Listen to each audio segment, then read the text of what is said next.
So we're up to relationships number 4, 101. So we are continuing the questions that to ask when we are in a shidduch, when we are dating someone, already on a bit deeper level. Don't jump on the person the first day, or go slowly, right? Right, Daniel, right? let them breathe first a little bit. So number 8 is, the question number 8 is, what is your definition of love? You have to try and understand what's the definition of love of the other. Very often, people have the wrong definition of love.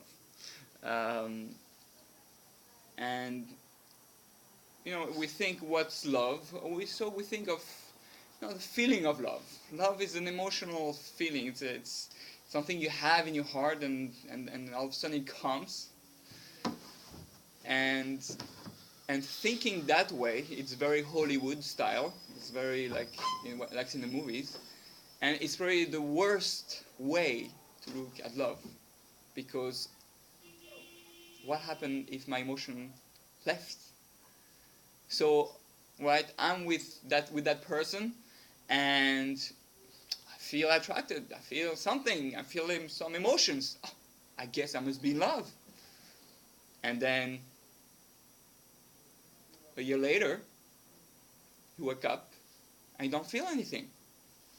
I guess I'm not in love. Let's get divorced. It's so absurd to think of love as just emotions that we end up in a world where you have 67% of divorce, right? So we have to understand love is not simple. It's complicated because it's not just one level. That's why there's something that I call the 5 levels of love, which I think includes most of the ways to understand what love really is. I'm sure there are different people who explain it different way, but I really believe on a more spiritual level, with understanding more the deeper meaning of how the human being works, is that there are 5 levels of love. So I'll just describe them quickly. I don't want to go too deep into it. We already spoke about it sometimes. Or you can watch on my Facebook the 5 levels of love somewhere on my notes. Or you can ask me. Okay, so what are the 5 levels of love? This is what's called physical love. Right? This is what's called emotional love. I'm going to explain a drop after. And then this is called intellectual love. Then there is spiritual love. And there is divine love. Just saying it feels so good. Right? You see divine love is like, whew, I'm in love already. Okay, so what's physical love? Physical love, now, they're all important. They're all part. I mean, love is going to be a total... you need all 5 to be in love, so to speak. It's like they are all part of a whole. So physical love means when you are actually attraction, you're attracted, you this beauty, this or when you show physical love, when you can buy a gift, or you're showing love on a physical level. You hug, right? I'll let you figure out the rest. But there's much more. So is physical like number 1 in the category? Is the number 1 the lowest? Meaning you need it, but it's the lowest level of love. Right, it's the last one. Then the second level, so this one is important, and that's usually the first one you start with, because unless you have and it's the chemistry, that's what the testosterone, the scientists say 18 months or whatever. But the first year, 2 years, it's you're connected to your physical love very much because it's new, and you're attracted. So you need the chemicals to work, and Hashem made it that's the first thing, and that's why Chazal say, according to Halacha, you need to see the person, you need to be attracted, right? You need to see that it's possible. So start with physical. Come in. Sit down. Late? Yes, sit down, please. Sorry. No problem. So, physical love, right, is the love that we feel more on a physical level. Then comes the emotional love. Emotional love is when like we described, we start feeling emotion. So there's a connection. It's deeper.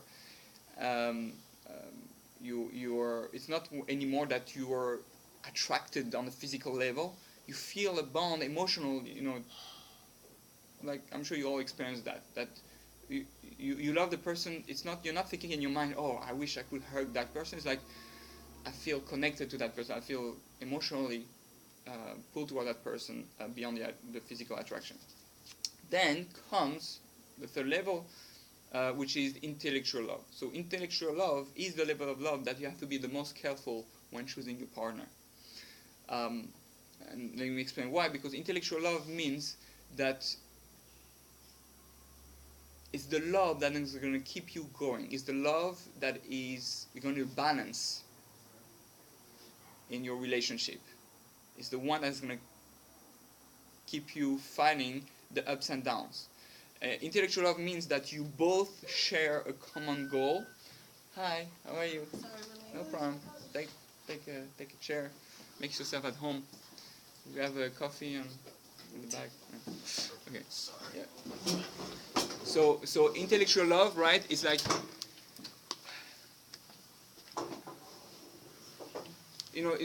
when you have.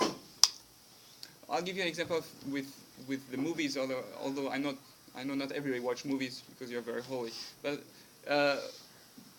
when you go on an adventure, right, and on a trip, and you're experiencing different things together, and you're thinking of different ideas, and you share the same idea and say, oh, together we should do that. You start sharing experiences.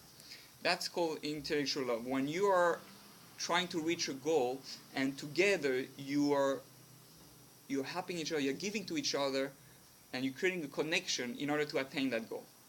This one is the most important. Why? Because if the physical and emotional love, they go ups and down. One day I feel I am attracted to you. The next day I'm not attracted. So this goes back and forth. It's never stable. Then emotional love, same thing. It's not stable. One day I wake up, I love you, and the next day I wake up and I hate you. Right? Doesn't mean I don't love you. It means it's emotional love. It's ups and downs. The real one that is going to keep you, even though today I don't feel attracted to you, even though today I don't feel emotionally in love with you, we still had a common goal that we try to share and accomplish. And this is that one thing that when we work at it, together we're trying to create a family. Together we want to have children. Together we're trying to build a Jewish home. Together we try to come close to God. Together we want to travel the world. Together we want to help people. This is what's going to keep you going. Even though you don't feel physically or emotionally attracted, that thing that is going to keep you going and say, there's something higher than the physical and emotional. And this is the thing that is going to, and as you continue that route, that road, the physical and emotional will come back. This is what's going to renew the physical and emotional. So, so you need to be aware of those three when you choose the partner. You have to feel that you're physically attracted. You have to feel emotionally some type of connection. It doesn't have to be very deep at the beginning because your wedding is just the beginning of love, right? But the common mistake to think that the greatest day of your life is my wedding day. That's very sad. Then everything is downhill from then on. It's like, oh boy. No, it's the beginning. It's a big day because it's the commitment. It's when you transform yourself. You become an entire new human being. It's a new life, but it's not the highest day. And then, right. So this is right. The third level, intellectual love. Let's go to the next. Next level is spiritual love. Spiritual love, it's more of a, sometimes people meet and have a spiritual connection. And right away she's the one, or he's the one. It's rare, especially today. It's rare. And many people confuse it with physical love or emotional love, attraction. Right? It's not always so similar because after your marriage you realize oh boy, it's so different. it is, sometimes you have a feeling. How do I describe spiritual love? Usually it comes with time. That's why they're not so relevant so much before marriage, before choosing your spouse.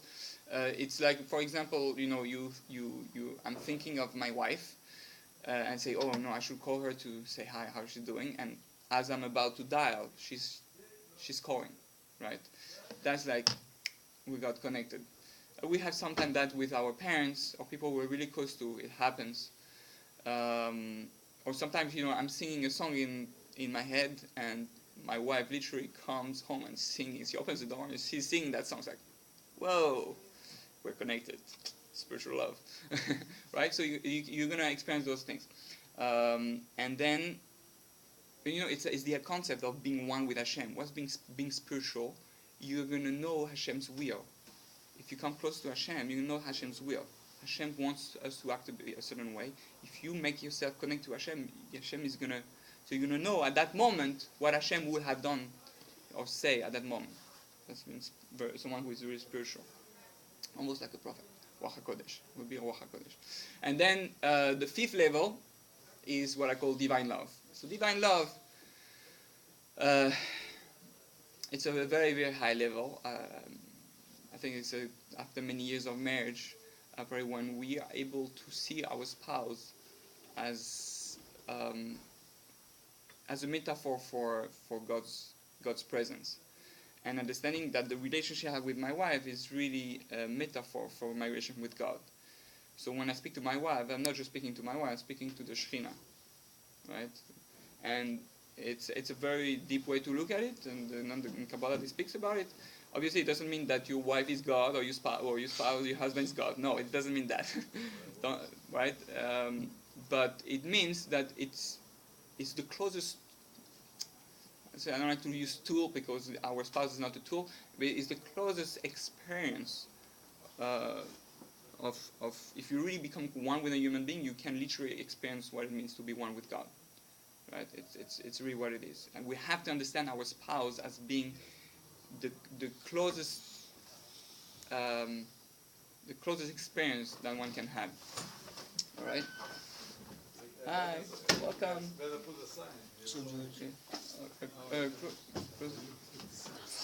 Okay.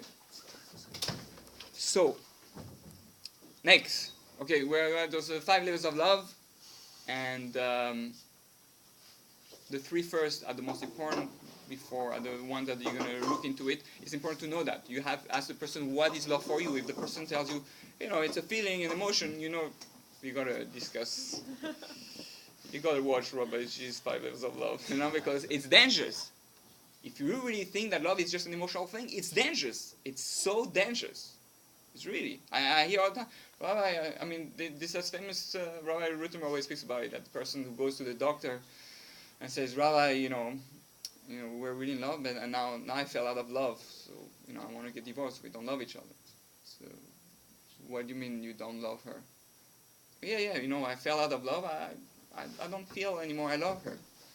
So the therapist says, so love her.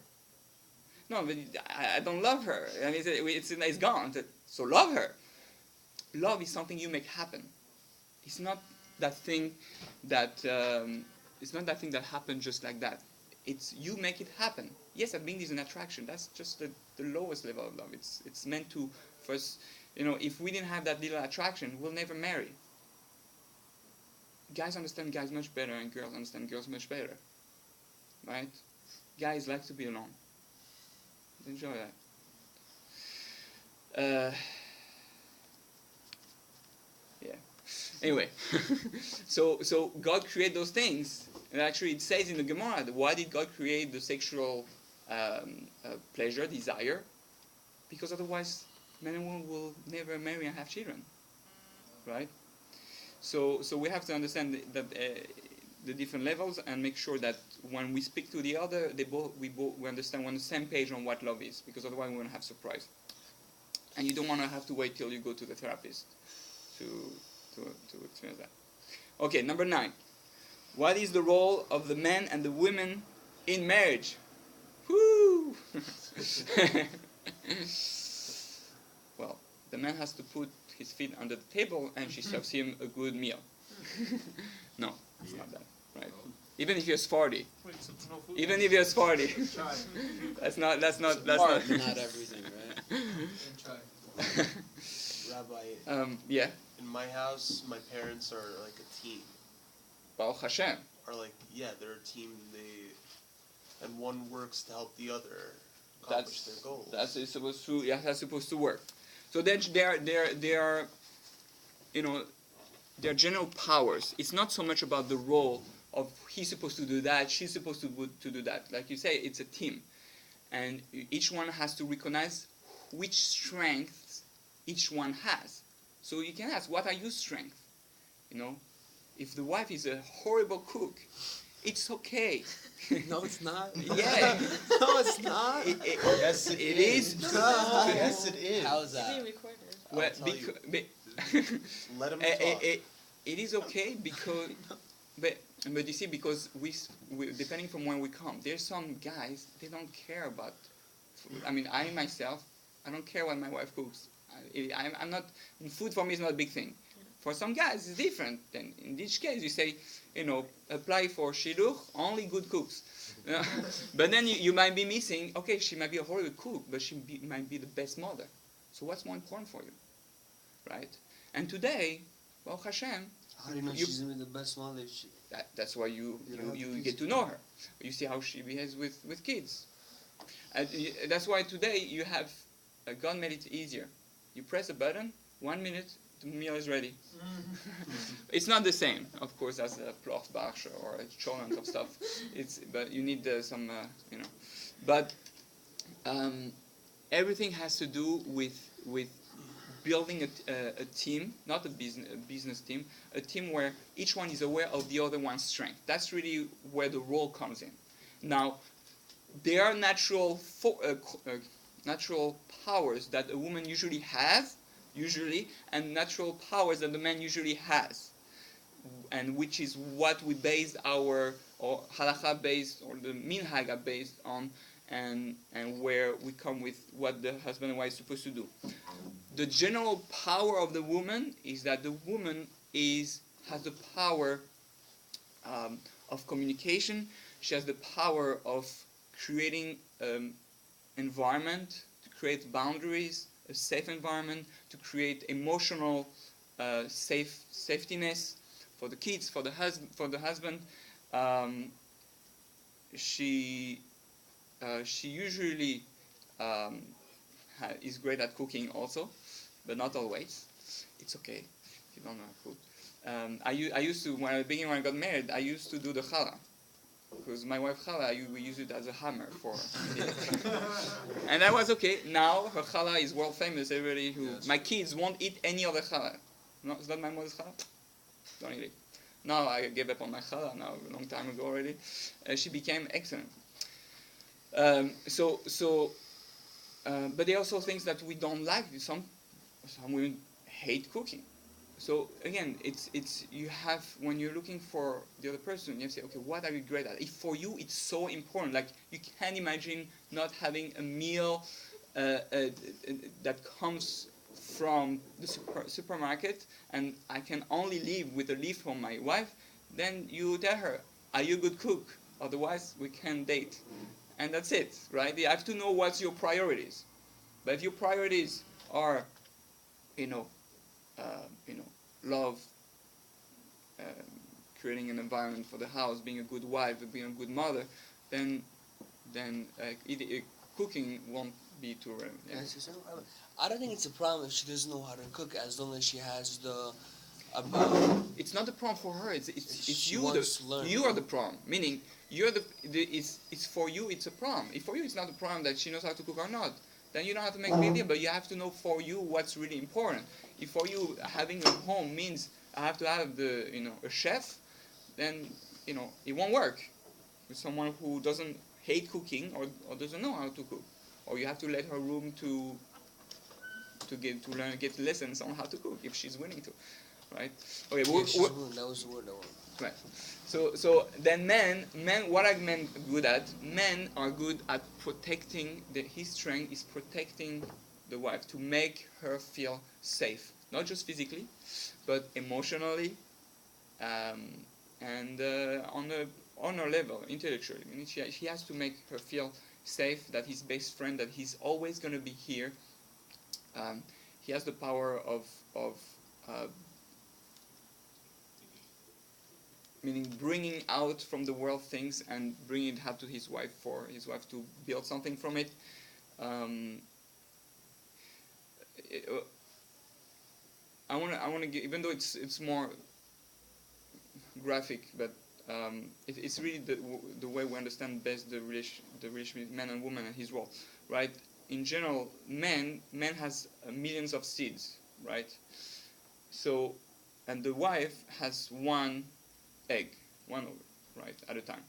So the idea is that a man is very good at multitasking. He's the potential. A man has a tendency to want to try to do many things. It's in his nature to try many things, to go out there and work and try to do many things at a time. But he has a hard time building something with it. He's not able to focus on one thing and build something from it. The wife is the one who sees the strength of the husband, or take what the husband is able to produce, so to speak, and build something from it. She makes it concrete. She makes a baby out of it, right?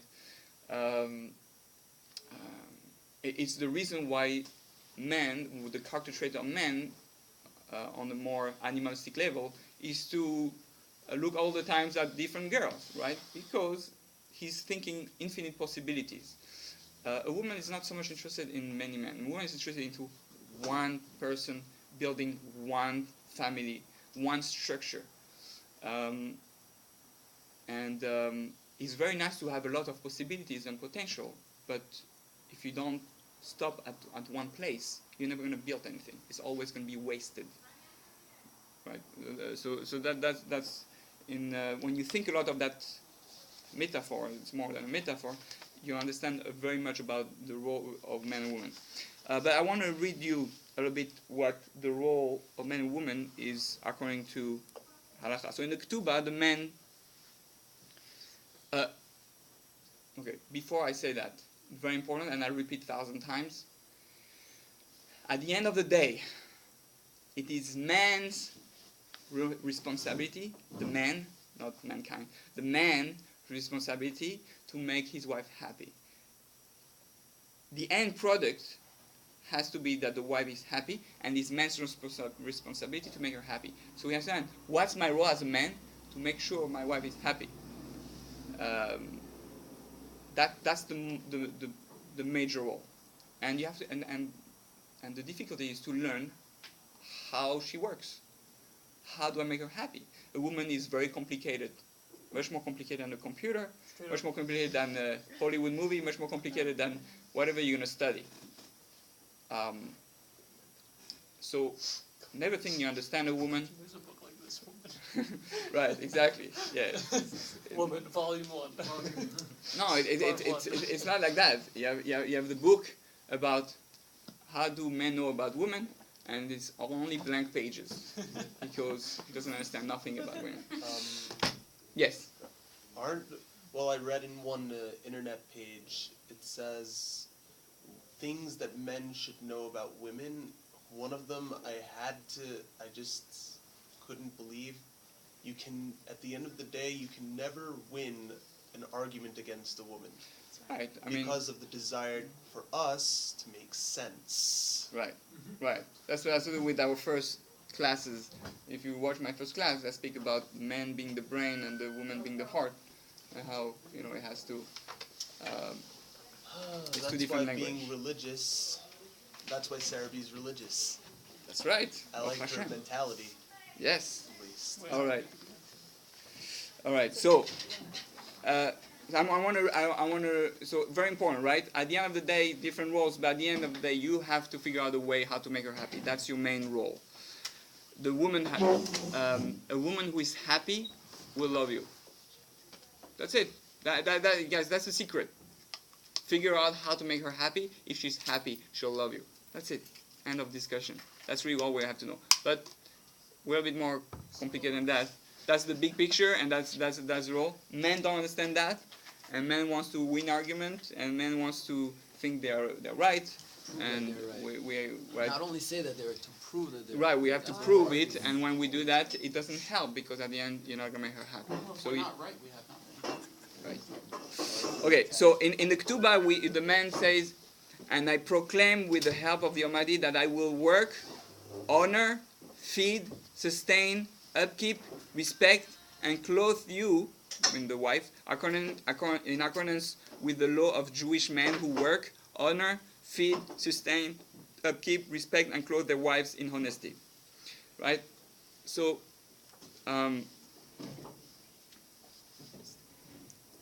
those are, that's what he says in the Ketubah.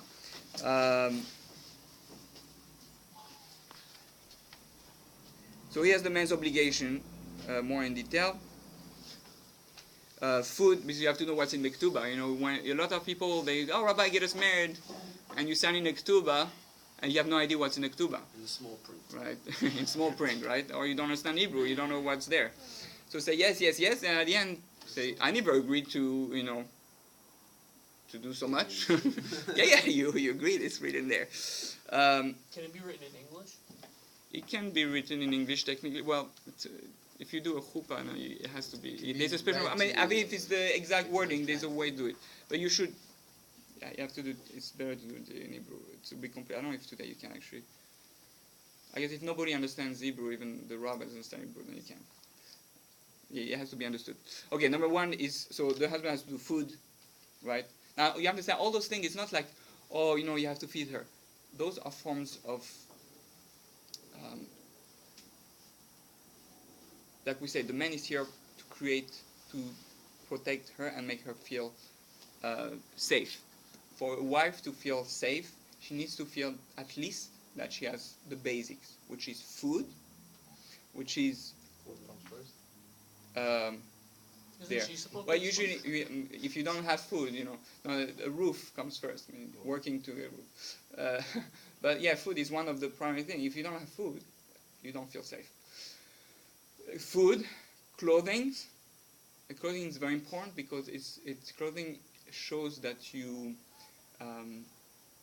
actually, it's a way to honor your spouse. That's why it's mentioned, especially clothing. Clothing, it's first of all, it's a woman needs to feel beautiful, and therefore clothing. Guys very often don't realize how important it is, and they just say, "Okay, this is my credit card. Just go buy whatever you want. I like whatever you say." It's not honoring your wife. It's not showing love to your wife. Why? Because she's your spouse, and one of the main reasons she dresses is for you, because she wants to be attractive to you.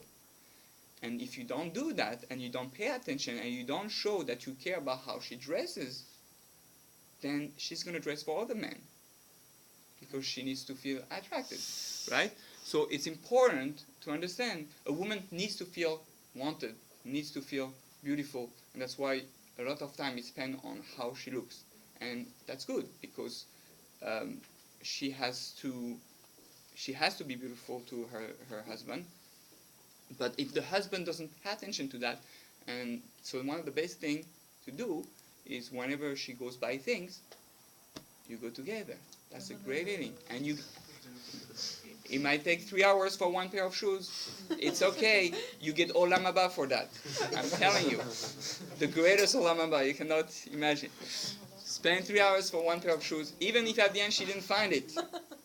You show that you care, and that how your wife looks, it's important to you. And she feels wanted, she feels cared of. Okay, it's very important. It's a mitzvah. It's a mitzvah. You're doing a mitzvah. It's like, a mitzvah of shaking the lulav, mitzvah of putting tefillin. You have the mitzvah to go buy clothing for your wife, right? It's not just a nice. Oh, it's a nice thing. No, it's not. It's a mitzvah. Rosh Chodesh, no? Tonight is Rosh Chodesh. Today's Rosh Chodesh. Every It's Rosh Chodesh festivals you of the should- women. you should Happy holiday, ladies. What? It says every Rosh Chodesh you should get your wife a nice bag of Right. a nice dress. Ideally, if at least for the Yom Tov, that's the most important. Rosh Chodesh, It's a nice thing to do if one can afford it. But at least it doesn't have to be a big thing. It can be a nice thing. Yeah. But usually shoes always work.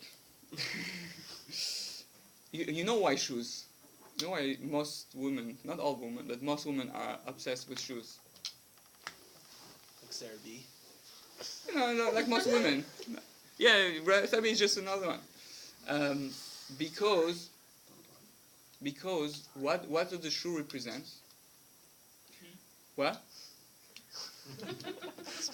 Blisters? No.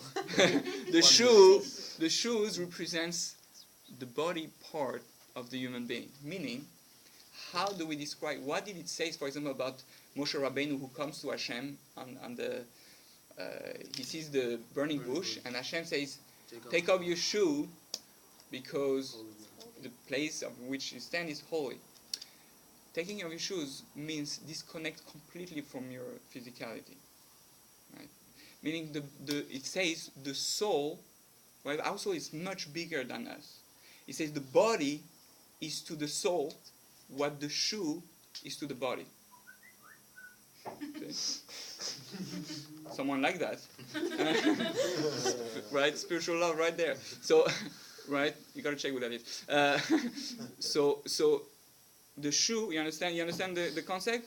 My shoe is small and my body is coming out of it, it's huge, but my body needs to rest on my shoe.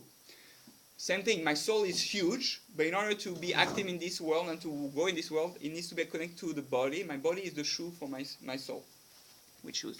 So a woman who needs to be physically feel safe and feel beautiful, that's why the shoe is unconscious. It's more almost a spiritual thing. That's why the shoe for her is so important, because shoe represents I'm dressing my body. It's my body in my soul. I got to cover my soul with something beautiful. So that's a little secret for the women. Okay. Marital relations. This is an obvious one, but unfortunately not obvious enough sometimes. In our day and age, we can't go too deep into it because it's I'm not married yet. but let's understand that marital relation it's a huge problem today. Guys think they're gonna be great at it, and it's a mistake to think that way because every relationship is different, and on a physical level it's going to be different from every relationship. Meaning, people think, oh no, there's a typical thing people tell the rabbis. Rabbi, isn't good, I should have experience, mature, a lot of experience before I may choose my wife. Like that, I know what I'm doing when I get married. Meh. Wrong answer. Because most divorce, on the percentage statistic, most divorce happens to people who had relationship before their marriage. So I'm saying sexual relationship before. So it's not true. It's just not true. And every man and woman works differently. So there's not, I always give that example for the guys because I speak their language. It has I say, I drove a Ford, I drove a Maxima. Yeah, I'll drive a Ferrari, no problem. Dude, you don't kill yourself. It's not the same engine. It doesn't work the same. First of all, if you always drove automatic, you're going to lose it at the stick shift. You're going to break the motor. And if you think it's the same way when you turn, no, it's not the same way. So it's a different, every woman is different, every man is different, and we don't work the same. And also we think that we always have that. The main thing to understand in terms of marital relation is that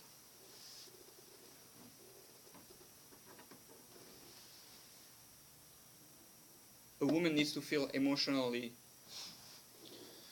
in love, connected, physically and emotionally connected for this to happen. And that's the thing that the guys struggle the most today. a guy doesn't need to feel emotionally connected to have sex. It's much more animalistic by him. And the work of the guy is to really learn to show first an emotional love to their spouse, and then only then you can go into a physical love. Otherwise, it will never work. Another time we'll discuss deeper into that. There's a lot to say. Yeah. Okay, so we have Adam. You know, Eve was created from his rib. Why did this Why did Adam need a wife at that time, and why does it translate into a man needing a wife now? Why was a woman created to begin with? Oh, we discussed it on our first class. The only reason we didn't need each other, we're already together. The only reason why men, or the man and woman, needed each other, first of all, men and women were there from the very beginning. He says God created man, male and female. So they were both there already from the beginning. Then God said it's not good for men to be alone. And then he separated them. Still the two, male and female. What changed? Or now you face each other, before you didn't face each other. It says the reason you get married is in order to understand that it's not good for men to be alone, meaning it's not good to men to be without God. That's why you're a spouse. The only reason you get married is to understand the relationship with God, and to be one with God. That's really the true purpose. It's a whole wrong way to learn that, oh yeah, I need you because it's not good for me to be alone. No, I love being alone. I love being alone. No, you understand. You can't be alone. There's a God. If you think you're alone, you're going to destroy yourself. The purpose of creation is to become one with God. So if you live alone, you're not fulfilling the purpose of creation. You better need a helper. The helper is your spouse. You cannot understand that there's you can understand the relationship, giving and taking, if you don't understand, if you don't have a spouse, and that's how you're going to experience the giving and taking with God. Okay, he has a commitment that he will pay the ketubah cost if the marriage comes to an end by virtue of his death or of a divorce, God forbid. He has to pay the cost of her medical bills, her ransom. If she's kidnapped, you have to pay. Guys say, oh, sorry, too expensive, I cannot get you. Guys, you can keep her. No, guys, you have to bail her out. Okay? The cost of burial if she dies, that's a matter of, most of it is a matter of respect and showing that, and showing that you're financially responsible, meaning a woman has absolutely no obligation to work. It's very important to understand that. The man is the one who has he has the obligation. The woman has no obligation to work. The oaita. What? The man has an obligation, the oaita, to work. Right. To support. Right. Now, it doesn't mean the woman should not work. It's encouraged today for women to work because for stability. What? Most of these yeshiva boys, they study in the kollel for 10, agree. 12 to 14 hours. Right. Like, So, a lot of people that, whatever, that I know, that's what they're against yeshiva. They're like,